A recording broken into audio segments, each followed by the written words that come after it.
I feel like social media influencers taking a prominent stage at the DNC is like a much larger deal by the media that also kind of feel like they're being forced out of the conversation a little bit. It doesn't bode well for my kind of coverage, even though, you know, I have a somewhat of an antagonistic relationship with outlets in general. I am hypercritical of them, but I also do give them big props every time I talk to them, whether it be talking to CNN yesterday when I was having a convo with Tony about the importance of mainstream outlets doing great journalism, how I have a lot of friends that are investigative reporters in these mainstream outlets doing great journalism. You know what I mean? Like this is a symbiotic relationship. It wouldn't work without the other side. So I do hope that they don't consider me to be someone who is just like participating in the new wave that is like basically out-competing mainstream media. I don't think we are. Then there's the New York Times. 89% of swing states voters want to increase the minimum wage. 84% want to expand Medicare to vision, dental, and hearing. 84 want the wealthy to start paying their fair share in taxes.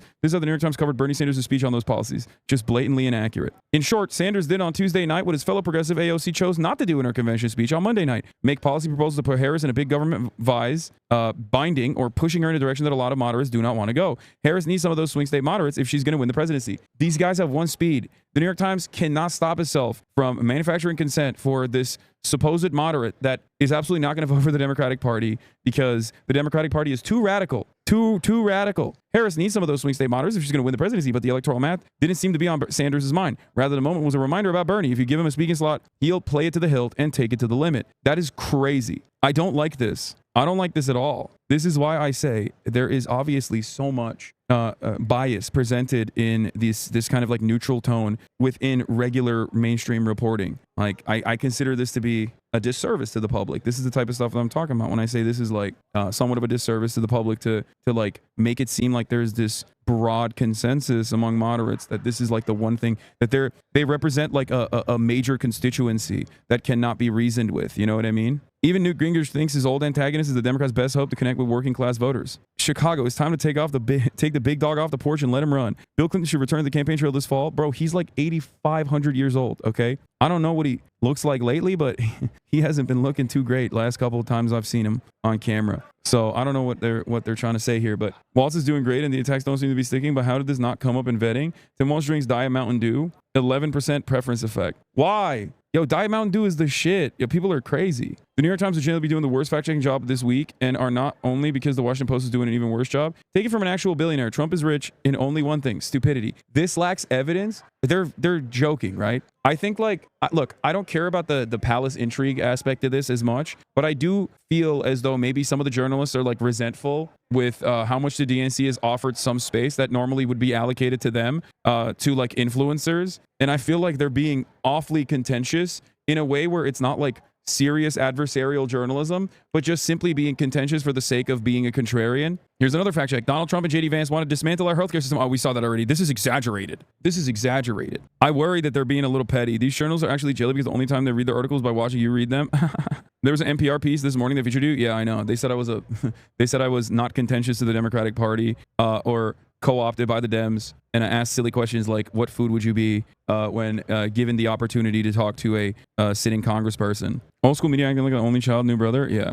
For the first time ever, the DNC has given credentials, usually reserved for traditional press, to social media personalities. Well, I'm a content creator. I make videos on TikTok in Spanish for the Latino immigrant community here in the United States. I do my content in Spanish, but I talk about politics, social issues, and all that. Carlos Eduardo Espina has more than 10 million followers on TikTok. Damn. In another DNC first, he's taking center stage as a speaker. I think nowadays, left and right are getting their information on social media, so it's important. Bro, how come he's on the floor? I'm not on the floor. You know what I'm saying? I never got my ass on the floor. They haven't given me floor access yet. You know what I'm saying? There's other people who are popping. Maybe I should have had fucking the Hotties for Harris party was popping. Yeah, dude, I was taking my hot ass over to my hotel room to fucking fall asleep. It's because you're not lived up enough. No, I mean we had one floor pass. We just need two. Because you're not wearing a suit? No, that doesn't matter. We need that floor access, baby. We need that shit. You're not Latino? DEI brother? DEI brother? Yeah, okay. Calm down, bro. He's this dude is popping. But you know what else is popping? The way I serve 3-minute ad breaks at the top of the hour, okay? What is this? These journalists versus creator squabbles I keep hearing around the DNC need to end. Both groups need to unite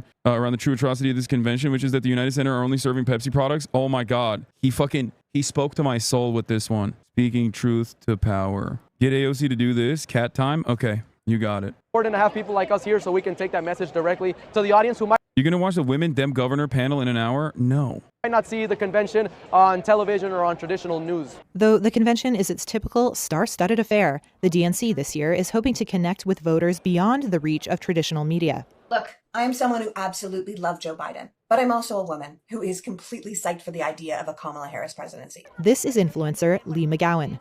So I started this project as a way to re-engage people with American politics because I think American politics is so exciting and so wonderful, and I know that we can make such a big difference. Democrats are stepping up efforts to counter Donald Trump's social media machine and viral videos in what polls show could be an extremely close race between the two candidates.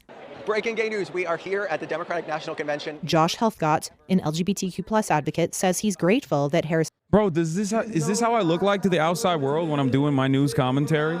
Is this what it looks like, bro? I'm so fucking cooked. The move comes as Democrats continue to try and reach out to young voters. And while polling shows many 18 to 29-year-old voters are leaning in favor of the Democratic nominee, some are worried the enthusiasm behind. Oh, this is what I was doing, bro. This is what I thought. Dude, it's so funny how everyone is like locked in. They're listening to Obama. I'm looking the exact opposite direction. Lock the fuck in, doing the damn thing. Okay. Everyone thinks you're insane.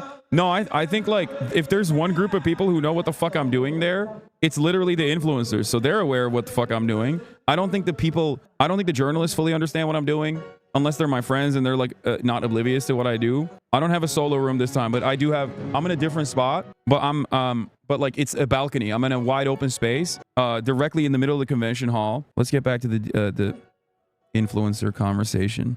The influencer drama. Shit is heated. I didn't even know it was happening. Kamala Harris may not actually guarantee turnout on Election Day. So Kalen Allen is joining us. He is one of those content creators at the DNC, and he's previously participated in social media strategy sessions with the Biden administration. You know, Kalen, it's always good to see you. I gotta admit, I'm a little jelly. I mean, you're living your best life. Last time we spoke to you about Beyonce. Now you're at the DNC, and it looked like one heck of a party last night. So creators are there, and they have those official badges, just like journalists. They have access that many sort of legacy media members are going to have, including VIP interviews and studio space. How are you seeing this play out? What are you seeing other content creators and influencers doing? And what do you make of this strategy? There's something so funny about this because like whenever they ask me about this stuff, and they do quite frequently, a bunch of the interviews that I did before the DNC, people have asked me about it since like the Aiden Ross Twitch streaming thing. I always say the same thing. I don't think it's that gonna push the needle, okay? I don't care about like politicians collaborating with influencers. I care about their policies. And I think Americans care about their policies. They should communicate their policies better. Now, if they do that while they're communicating with an influencer, that's great. Overall, people should vote for something, not against the other party. It's not team sports. It's about improving people's lives, improving people's material conditions. That's what I stick to every time. Obviously, it's a little self-serving for me to turn around and be like, yeah, it's great. They should always do influencer beats. Like, they should really talk to these influencer beats. It's like, they should really talk to these influencers. Like, yeah, no, we have big audiences. We obviously have very passionate fan bases. We can maybe change their minds as well. I can't speak for other content creators, but I can speak for myself. I'm not going to like push people in one direction if I don't personally believe in it.